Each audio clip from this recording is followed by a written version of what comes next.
देशभरातील नामांकित वैद्यकीय आणि समतुल्य अभ्यासक्रमांच्या प्रवेशासाठी झालेल्या राष्ट्रीय पात्रता चाचणीचा अर्थातच नीट निकाल जाहीर झालाय। परंतु गुण निकालाची वेळ, वाढीव गुण आणि जारी केलेल्या यादीवरून आता पालकांमध्ये एकच रँकमध्ये तक्रार वाढलेली आहे। संख्या प्रवेशावर संक्रांत, पालकांचे प्रश्न, एकाच केंद्रातील 8 विद्यार्थ्यांना समान गुण कसे, निकाल ठरलेल्या तारखेपूर्वी का जाहीर झालाय, निवडणूक निकालाची संधी का साधली आहे, 719 पैकी 717 गुण कोणत्या आधारावर, एकाच रँकमध्ये इतके विद्यार्थी कसे, संतापाचा ध्वनी उमटत आहे। एकाच रँकमध्ये अजूनही ग्रेस मार्क्स बाबत संदिग्धता, प्रवेश प्रक्रियेवर परिणाम इतके की विद्यार्थी वाढल्याने नामांकित महाविद्यालयांमध्ये प्रवेशावर संक्रांत येणार आहे।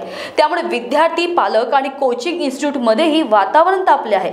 यापूर्वी नीटने निश्चित वेळेत निकाल जाहीर केला होता, परंतु यावेळी अचानक 4 जून रोजी सायंकाळी निकाल जाहीर झाला।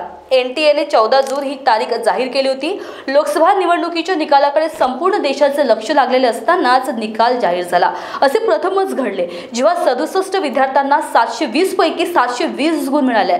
सर्व विद्यार्थ्यांची क्रमवारी वेगळी असल्याने काही पालकांनी न्यायालयाचाही आसरा घेतलाय।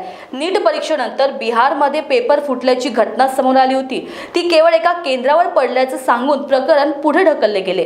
तेव्हापासून पालकांच्या मनात संशयाची सुई फिरत आहे। तज्ञांच्या मते परीक्षेत निगेटिव्ह मार्किंग असते। या स्थितीत 717.718 गुण मिळू शकत नाही। अनेक विद्यार्थ्यांना असे गुण मिळाले आहेत। बॅटने आपल्या वेबसाईटवर ग्रेस मार्क्स नमूद केले आहेत, पण त्याबद्दल स्पष्टीकरण दिलेले नाही। नीट परीक्षेत अनेक बंधने आहेत। जो विद्यार्थी वेळेवर येत नाही त्यांना प्रवेश दिला जात नाही। मेटल डिटेक्टरने तपासणी केली जाते। परीक्षा केंद्रात पेन देखील नेण्यास परवानगी नाही। मग उशिरा आलेल्यांना येस पॉइंट का मिळाले असा प्रश्न निर्माण झाला आहे।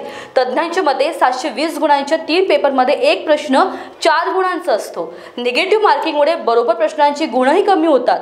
विद्यार्थ्यांनी सर्व प्रश्न सोडवले तरच त्याला 720 गुण मिळतात। एखादं उत्तर चुकीचं असल्यास योग्य उत्तरासाठी 1 गुण कमी केला जातो आणि चुकीच्या उत्तरासाठी 4 गुण कमी होतात। नीटने जाहीर केलेल्या यादीनुसार एकाच केंद्राच्या एकाच खोलीत बसलेल्या विद्यार्थ्यांना 720 गुण मिळाले। समान गुण मिळणे ही शंका उपस्थित करत आहे। बहुतेक टॉपर्स नवी दिल्ली एम्सची निवड करतात। आता सर्व विभागात 720 गुण मिळवणारे विद्यार्थी असतील तर कमी गुणांनी उत्तीर्ण झालेल्यांना संधी मिळणार नाही।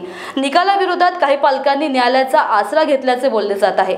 हे प्रकरण आणखी चिघळल्यास वैद्यकीय प्रवेश प्रक्रियेवरही परिणाम होऊ शकतो।